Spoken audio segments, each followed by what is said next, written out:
Olá, hoje temos um material realmente intrigante em mãos. É um recorte do Código Civil italiano, especificamente os artigos que tratam da adoção de maiores de idade. Para quem atua no direito de família aqui no Brasil, isso soa quase como uma outra realidade, né? Exatamente. É uma outra realidade mesmo. A gente está falando dos artigos 291 a 314. E a primeira coisa, assim, que a gente precisa ter em mente é que essas regras, elas não têm nada a ver com uma adoção de criança, sabe? Uhum. Que na Itália, assim como aqui, segue uma lei totalmente diferente focada na proteção do menor. O que a gente tem aqui é um instituto jurídico pensado para adultos, com propósitos e efeitos, assim, muito particulares. E essa é a nossa missão aqui, né? Mergulhar nesses artigos e entender não só o que eles dizem, mas a lógica por trás deles. Qual o problema que o legislador italiano estava tentando resolver e o que essa abordagem tão diferente pode, enfim, nos dizer sobre as várias formas que o direito tem de reconhecer vínculos entre pessoas. Vamos começar pelo mais básico. Quem pode entrar nesse jogo? Certo? Então vamos desvendar isso. As condições para alguém poder adotar um adulto na Itália já dão umas pistas importantes sobre o propósito da lei, não é? Não parece ser sobre formar uma família no sentido que a gente conhece. Sem dúvida.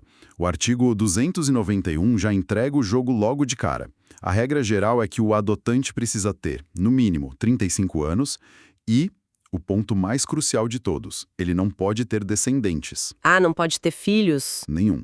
O tribunal até pode abrir uma exceção, sabe? E permite para quem tem 30 anos em casos especiais, mas a ausência de filhos é a chave. Quer dizer, então a lei foi desenhada primariamente para pessoas que não têm herdeiros naturais. Isso já muda completamente a perspectiva.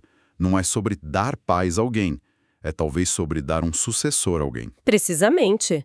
É um mecanismo para continuidade de um nome, de um patrimônio, e a outra regra, a de que o adotante tem que ser pelo menos 18 anos mais velho que o adotado, reforça isso. Sim. É uma diferença de idade que sugere uma geração, mas não necessariamente uma relação paternalista, como na adoção de menores. A lei está formalizando um vínculo, um vínculo de afeto e de interesse entre dois adultos. E a lei também se preocupa em criar barreiras para evitar abusos, certo? Eu li umas proibições que parecem meio contraintuitivas, assim, à primeira vista, como a que impede pais de adotarem os próprios filhos. Qual a lógica disso? Essa é uma medida de proteção do próprio sistema jurídico. A adoção de maiores não pode ser uma ferramenta para burlar outras regras do direito de família. Entendi. Por exemplo, usar a adoção para evitar um processo de reconhecimento de paternidade, que tem seus próprios ritos, suas próprias consequências. E da mesma forma, o artigo 293 proíbe que um tutor adote a pessoa que estava sob sua tutela antes de prestar contas. Ah, claro. É uma barreira ética claríssima, né? Contra conflitos de interesse. A mensagem é: primeiro você encerra sua obrigação como tutor, depois, como um cidadão livre, você pode iniciar outro tipo de relação jurídica. Faz todo sentido. E quanto à estrutura familiar que se forma, uma pessoa pode ter múltiplos pais adotivos ou, sei lá, adotar várias pessoas? Pode sim adotar mais de um adulto.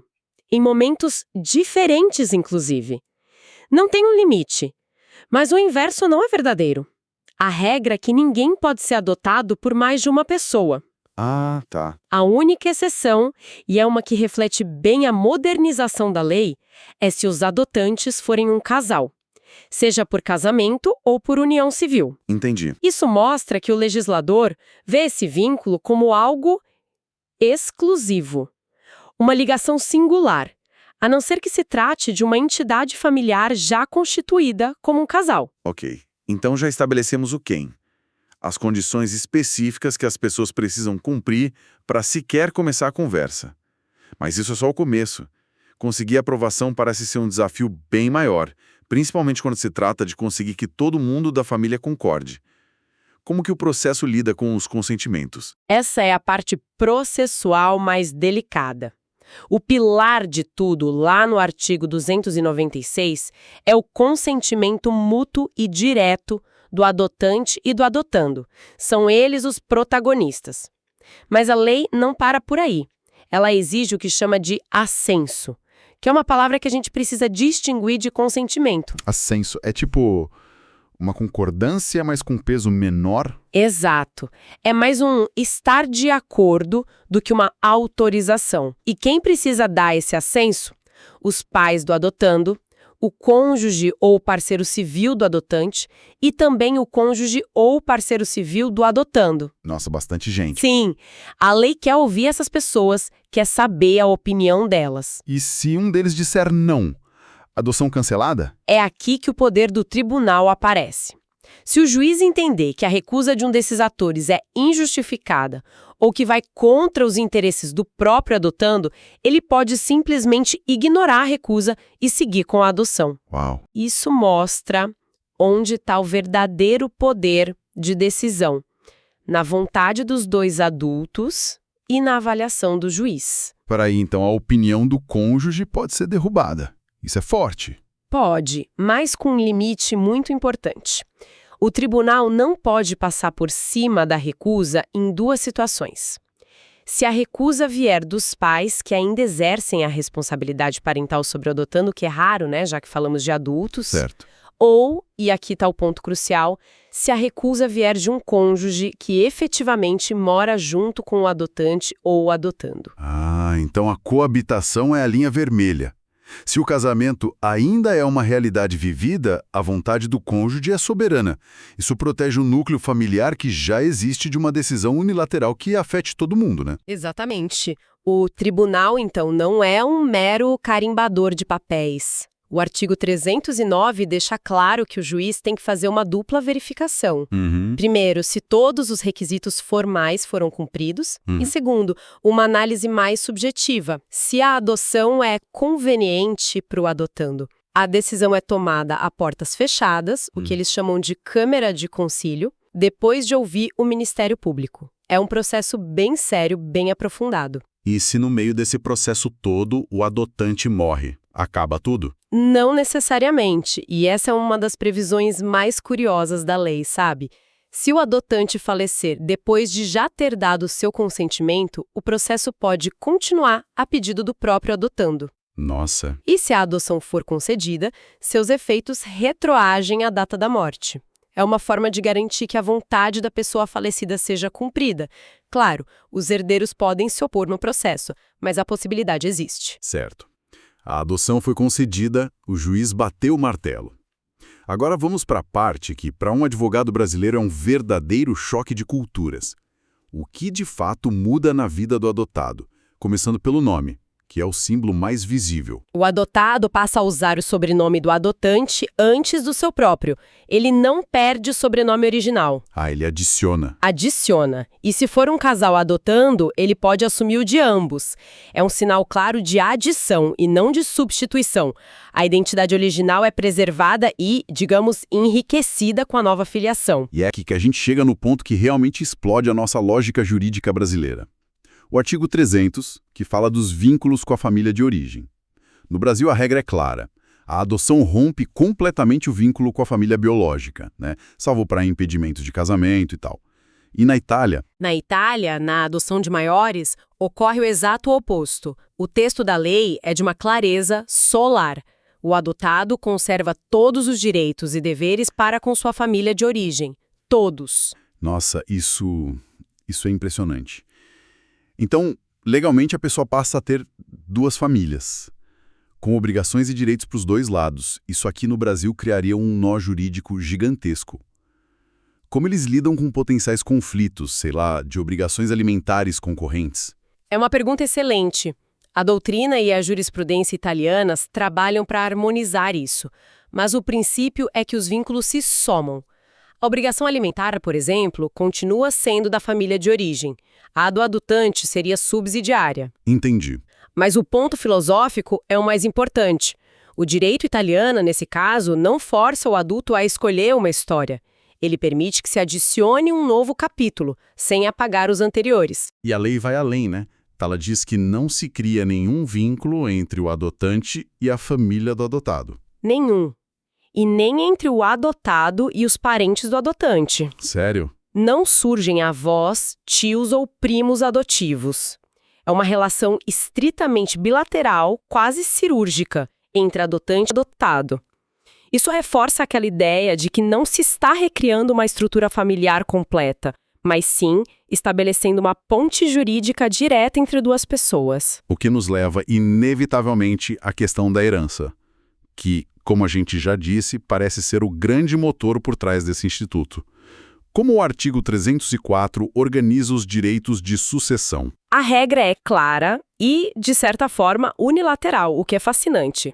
O adotado ganha plenos direitos na herança do adotante como se fosse um filho. Ok. No entanto, o adotante não ganha absolutamente nenhum direito sucessório sobre os bens do adotado. Como assim? É uma via de mão única, então, hein? Uma via de mão única. O adotado se torna herdeiro, mas o adotante não. Isso é muito diferente do que a gente imagina. Reforça totalmente a ideia de que a lei visa beneficiar o adotado, ou pelo menos atender a um desejo do adotante de beneficiá-lo, sem que o adotante ganhe algo em troca no campo da sucessão. Exatamente. É a formalização de um ato de generosidade ou de planejamento sucessório do adotante. O adotante está dizendo, eu quero que esta pessoa seja minha herdeira. E o adotado, ao aceitar, concorda com o vínculo, mas não coloca o seu próprio patrimônio em jogo caso venha a falecer antes. É uma proteção clara para o adotado e sua família de origem. Uma vez feito esse vínculo tão específico, ele é permanente ou existe uma porta de saída? Os artigos falam em revogação por indignidade, o que soa bem dramático. E é reservado para casos extremos, de quebra total de confiança. O artigo 305 é claro. A adoção pode ser revogada a pedido do adotante se o adotado atentar contra a vida dele, do cônjuge, dos descendentes ou ascendentes, ou se cometer um crime grave contra eles com pena mínima de 3 anos. Basicamente, se o adotado cometer um ato que, no nosso direito sucessório, o classificaria como um herdeiro indigno. Exato. A lógica é a mesma. E a via é de mão dupla. Sim, o artigo 306 espelha essa regra, permitindo que o adotado peça revogação se o adotante cometer os mesmos atos graves contra ele ou a família dele. O respeito e a lealdade são a base da relação. E se essa base é destruída por um ato criminoso, o vínculo jurídico pode ser desfeito. E o que acontece quando a revogação é decretada? Tudo volta a ser como era antes? Sim. Os efeitos da adoção cessam a partir da sentença definitiva. O sobrenome é perdido, os direitos sucessórios futuros também. E a lei tem uma salvaguarda importante. Se a revogação for declarada depois da morte do adotante, por um ato de culpa do adotado, este é excluído da herança. Ah, claro. É uma sanção para impedir que alguém se beneficie do patrimônio da pessoa contra quem cometeu uma atrocidade. Resumindo tudo isso, fica muito claro que estamos diante de um instrumento jurídico com um propósito, assim, muito focado. Não tem nada de romântico no sentido de formar uma família para sempre. É uma ferramenta pragmática para adultos. Uma ferramenta para resolver questões de sucessão, perpetuação de nomes de família, ou simplesmente para formalizar um vínculo de afeto profundo e gratidão entre dois adultos, dando a ele consequências patrimoniais, mas sem a necessidade de desconstruir as identidades e as famílias que já existem. É a criação de um parentesco civil que se sobrepõe, mas não apaga o parentesco de sangue. E a existência de um mecanismo como esse, que cria um laço sucessório forte, sem um vínculo familiar completo, nos faz pensar. Nos faz pensar sobre as necessidades sociais que o direito precisa atender, né? Em um mundo com configurações familiares cada vez mais diversas, com pessoas vivendo mais, talvez existam relações de afeto e consideração tão fortes quanto as de sangue, mas que não se encaixam nos moldes tradicionais. O direito italiano parece oferecer uma resposta para isso, equilibrando o desejo individual de eleger um sucessor com respeito à estrutura familiar pré-existente. Fica a reflexão: quais outras formas o direito poderia encontrar para reconhecer e proteger os múltiplos laços que as pessoas formam ao longo da vida?